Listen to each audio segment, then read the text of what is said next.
not aged a bit. But it's true.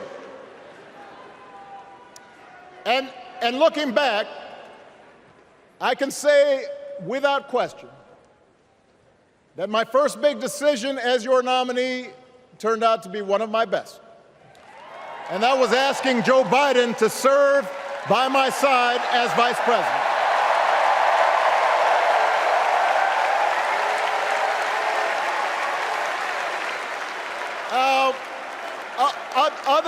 Other than some common Irish blood, Joe and I come from different backgrounds, but we became brothers. And as we worked together for 8, sometimes pretty tough years, what I came to admire most about Joe wasn't just his smarts, his experience. It was his empathy and his decency and his hard-earned resilience, his unshakable belief that everyone in this country deserves a fair shot.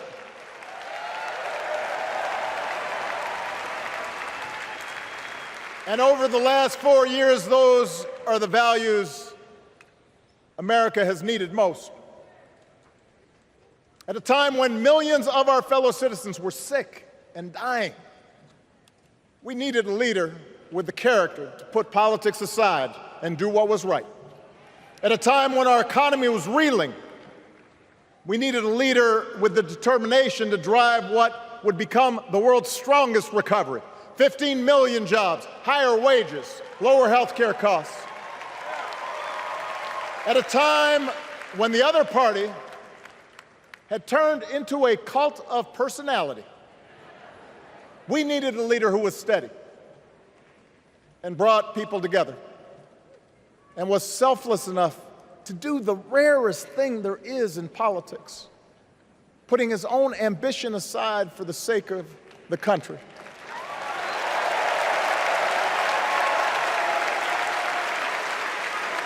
History will remember Joe Biden as an outstanding president who defended democracy at a moment of great danger. And I am proud to call him my president, but I am even prouder to call him my friend.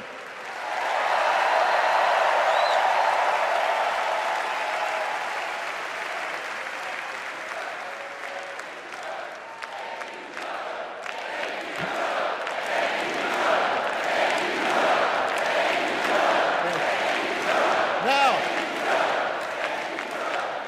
the torch has been passed. Now it is up to all of us to fight for the America we believe in. And make no mistake, it will be a fight.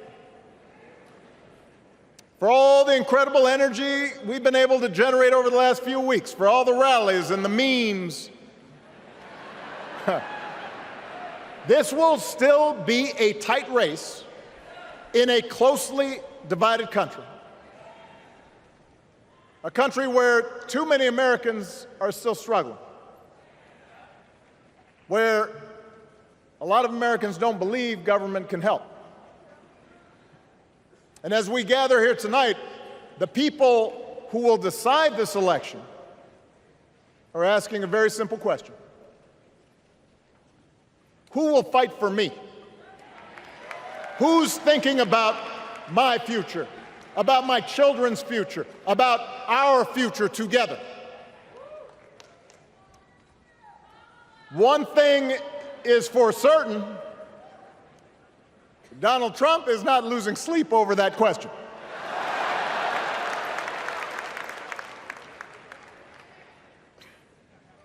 Here's a 78-year-old billionaire who has not stopped whining about his problems since he rode down his golden escalator 9 years ago. It has been a constant stream of gripes and grievances that's actually been getting worse now that he's afraid of losing to Kamala. There's the childish nicknames, the crazy conspiracy theories, this weird obsession with crowd sizes.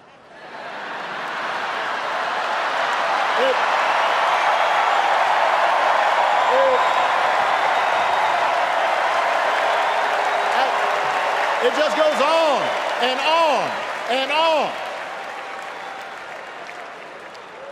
The other day I heard someone compare Trump to the neighbor who keeps running his leaf blower outside your window every minute of every day.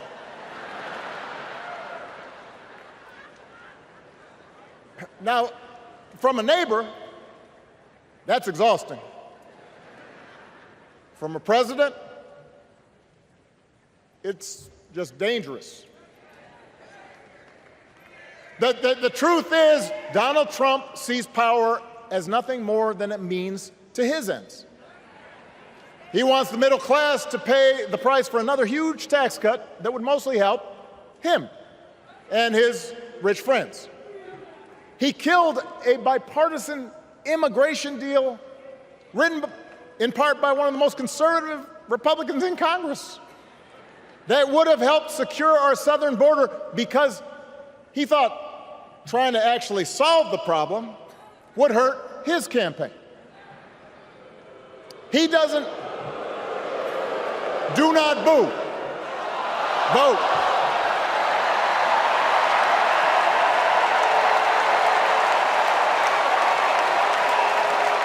He doesn't seem to care if more women lose their reproductive freedom, since it won't affect his life.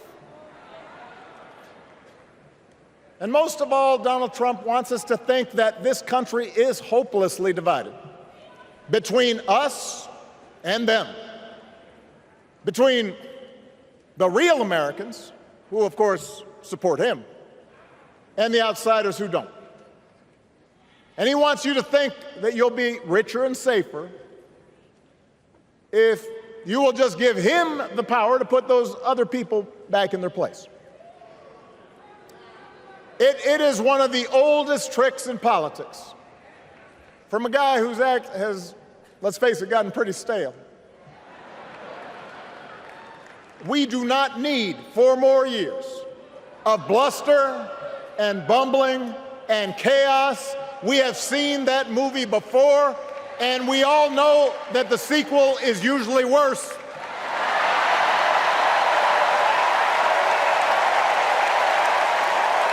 America's ready for a new chapter. America's ready for a better story. We are ready for a President Kamala Harris.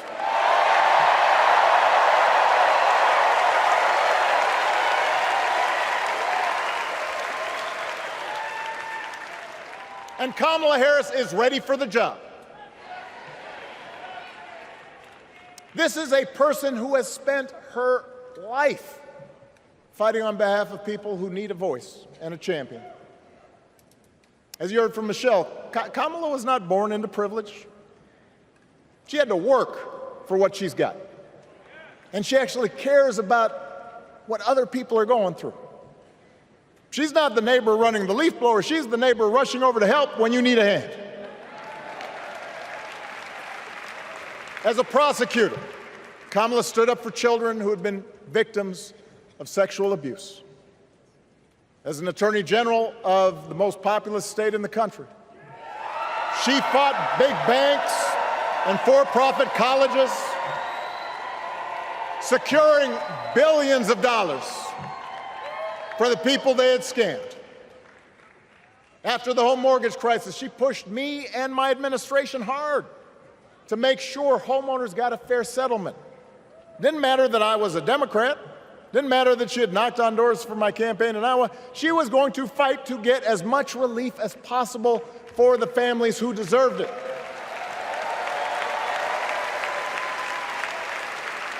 As vice president, she helped take on the drug companies to cap the cost of insulin, lower the cost of health care, give families with kids a tax cut. And she is running for president with real plans to lower costs even more and protect Medicare and Medicaid, and sign a law to guarantee every woman's right to make her own health care decisions.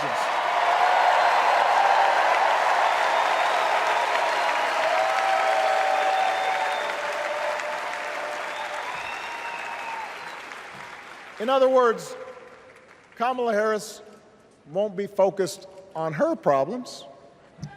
She'll be focused on yours. As president, she won't just cater to her own supporters and punish those who refuse to kiss the ring or bend the knee. She'll work on behalf of every American. That's who Kamala is. And in the White House, she will have an outstanding partner in Governor Tim Walz.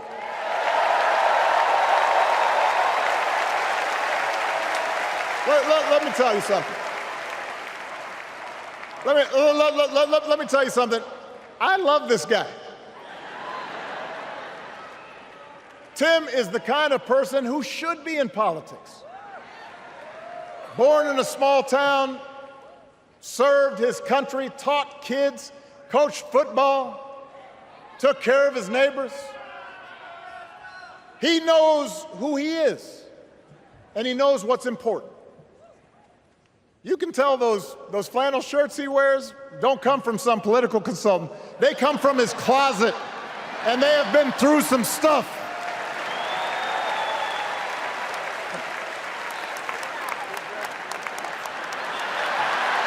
They have been through some stuff. That's right.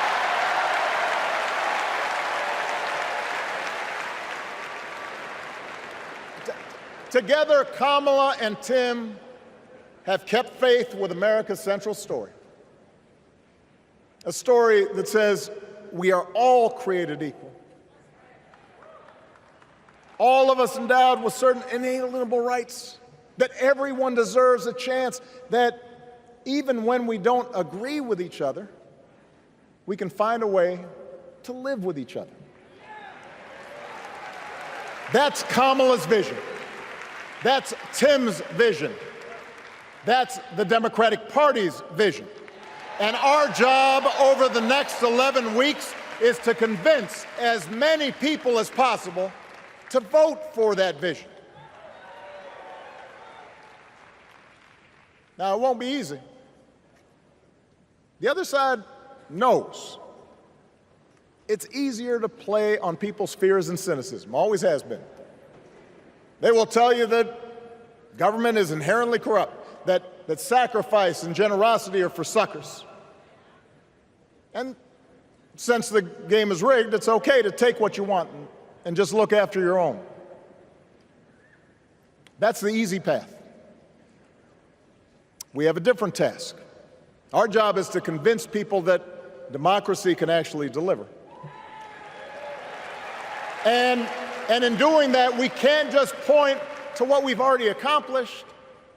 We can't just rely on the ideas of the past. We need to chart a new way forward to meet the challenges of today. And Kamala understands this. She knows, for example, that if we want to make it easier for more young people to buy a home, we need to build more units and clear away some of the outdated laws and regulations that made it harder to build homes for working people in this country. That is a priority, and she's put out a bold new plan to do just that.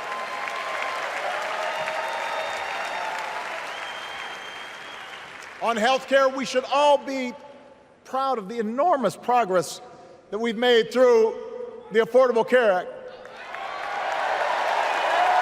providing millions of people access to affordable coverage, protecting millions more from unscrupulous insurance practices. I noticed, by the way, that since it's become popular, they don't call it Obamacare no more.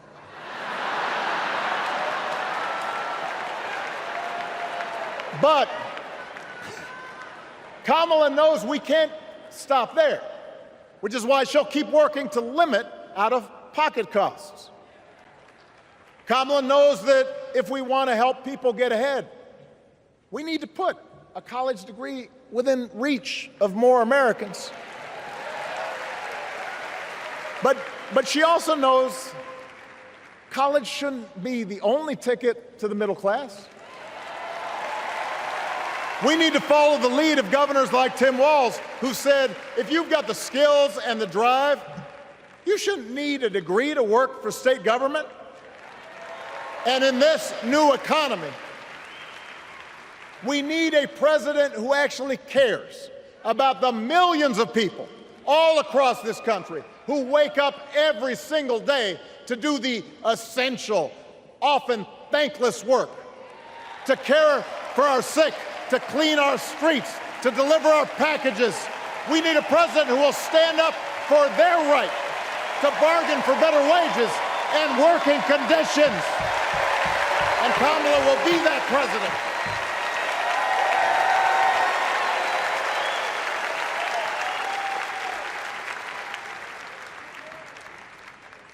Yes, she can.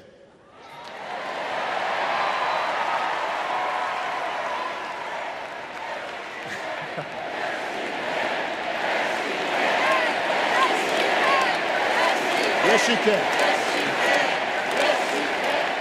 A Harris-Walz administration can help us move past some of the tired old debates that keep stifling progress.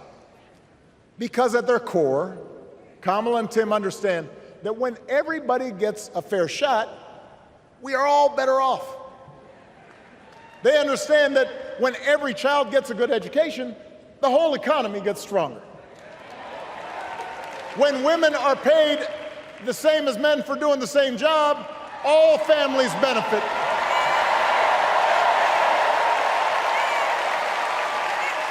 They understand that we can secure our borders without tearing kids away from their parents, just like we can keep our streets safe while also building trust between law enforcement and the communities they serve and eliminating bias.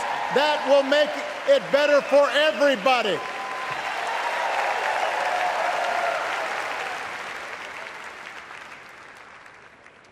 Donald Trump and his well-heeled donors, they don't see the world that way. For them, one group's gains is necessarily another group's loss. For them, freedom means that the powerful can do pretty much what they please, whether it's fire workers trying to organize a union, or put poison in our rivers, or avoid paying taxes like everybody else has to do. Well, we have a broader idea of freedom. We believe in the freedom to provide for your family if you're willing to work hard. The freedom to breathe clean air and drink clean water and send your kids to school without worrying if they'll come home. We believe that true freedom gives each of us the right to make decisions about our own life, how we worship, what our family looks like, how many kids we have, who we marry.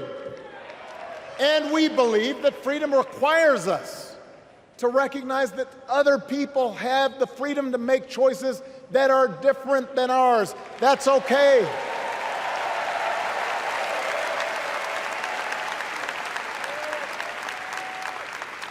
That's the America Kamala Harris and Tim Walz believe in. An America where we, the people, includes everyone. Because that's the only way this American experiment works. And despite what our politics might suggest, I think most Americans understand that. Democracy isn't just a bunch of abstract principles and dusty laws in some book somewhere. It's the values we live by. It's the way we treat each other, including those who don't look like us, or pray like us, or see the world exactly like we do.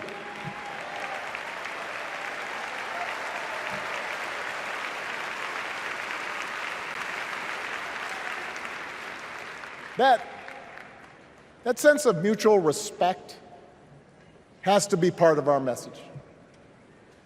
Our politics have become so polarized these days that all of us across the political spectrum seem so quick to assume the worst in others, unless they agree with us on every single issue. We start thinking that the only way to win is to scold and shame and out-yell the other side. And after a while, regular folks just tune out. or they don't bother to vote. Now, that approach may work for the politicians who just want attention and thrive on division, but it won't work for us. To make progress on the things we care about, the things that really affect people's lives, we need to remember that we've all got our blind spots and contradictions and prejudices, and that if we want to win over those who aren't yet ready to support our candidates, we need to listen to their concerns and maybe learn something in the process. After all, if a parent or grandparent occasionally says something that makes us cringe, we don't automatically assume they're bad people. We recognize that the world is moving fast, that they need time and maybe a little encouragement to catch up. Our fellow citizens deserve the same grace we hope they'll extend to us.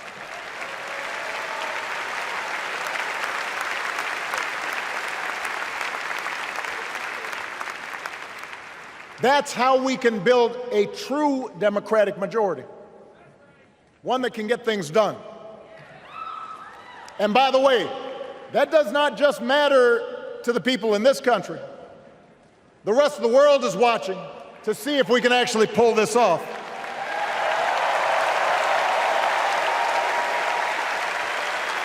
No nation, no society has ever tried to build a democracy as big and as diverse as ours before. One that includes people that over decades have come from every corner of the globe.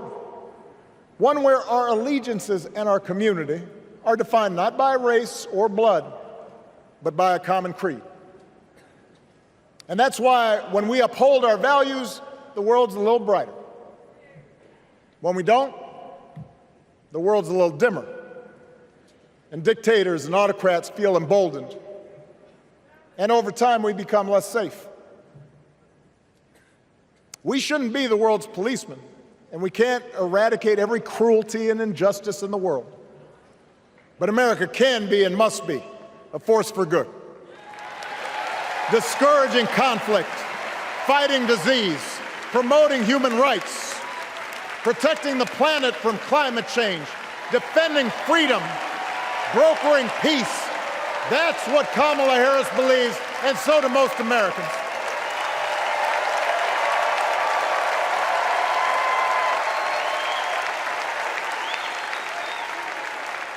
Now,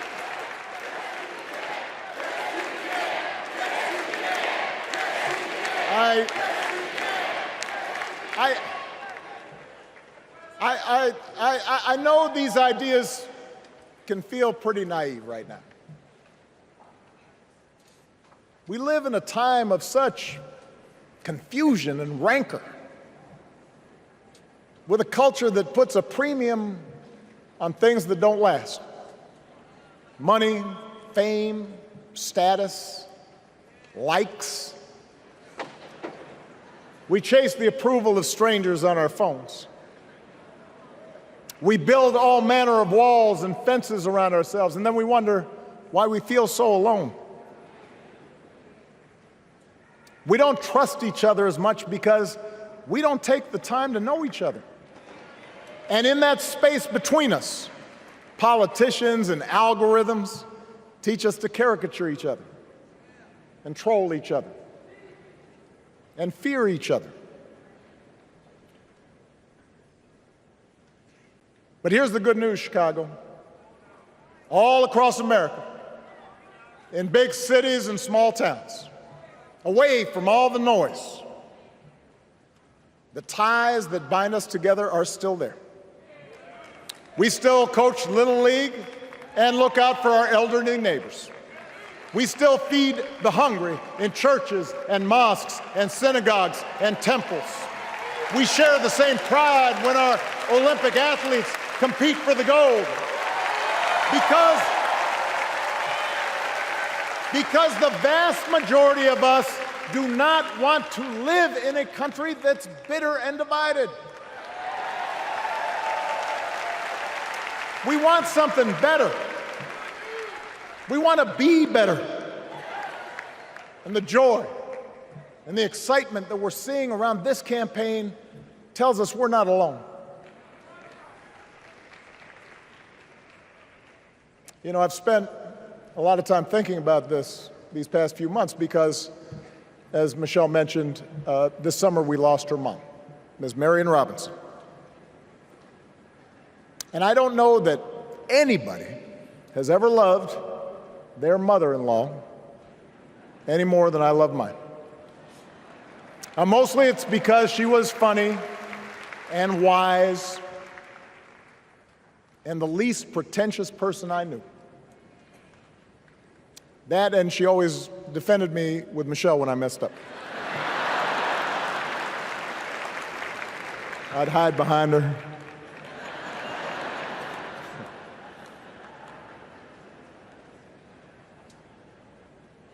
But I also think one of the reasons Mary and I became so close was she reminded me of my grandmother, the woman who helped raise me as a child. And on the surface, the two of them did not have a lot in common.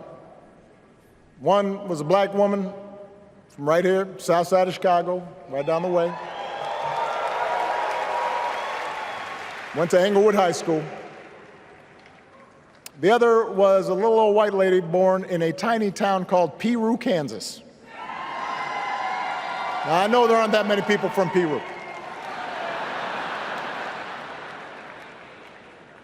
And yet they shared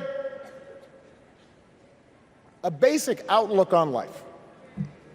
They were strong, smart, resourceful women, full of common sense, who, regardless of the barriers they encountered, and women growing up in the 40s and 50s and 60s, they encountered barriers.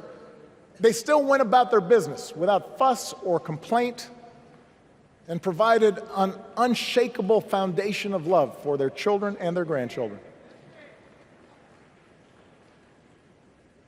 In that sense, they both represented an entire generation of working people who, through war and depression, discrimination and limited opportunity, helped build this country. A lot of them toiled every day at jobs that were often too small for them and didn't pay a lot. They willingly went without just to keep a roof over their families' heads, just to give their children something better. But they knew what was true. They knew what mattered. Things like honesty and integrity, kindness and hard work. They weren't impressed with braggarts or bullies. They didn't think putting other people down lifted you up or made you strong. They didn't spend a lot of time obsessing about what they didn't have. Instead, they appreciated what they did. They found pleasure in simple things: a card game with friends, a good meal, and laughter around the kitchen table, helping others, and most of all, seeing their children do things and go places that they would have never imagined for themselves.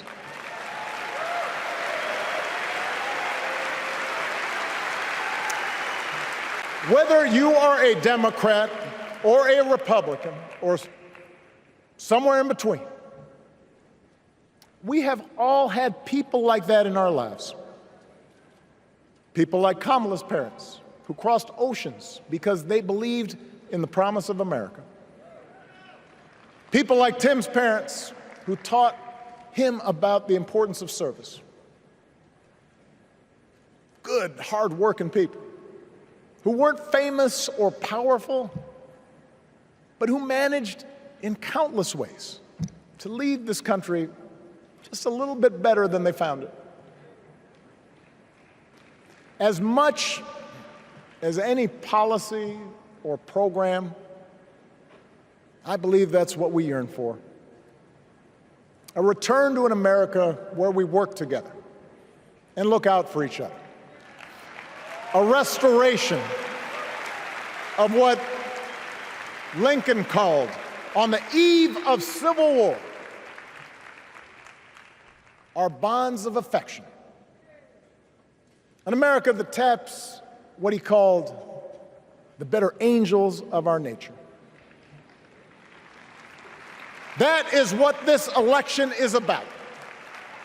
And I believe that's why if we each do our part over the next 77 days, if we knock on doors, if we make phone calls, if we talk to our friends, if we listen to our neighbors, if we work like we've never worked before, if we hold firm to our convictions,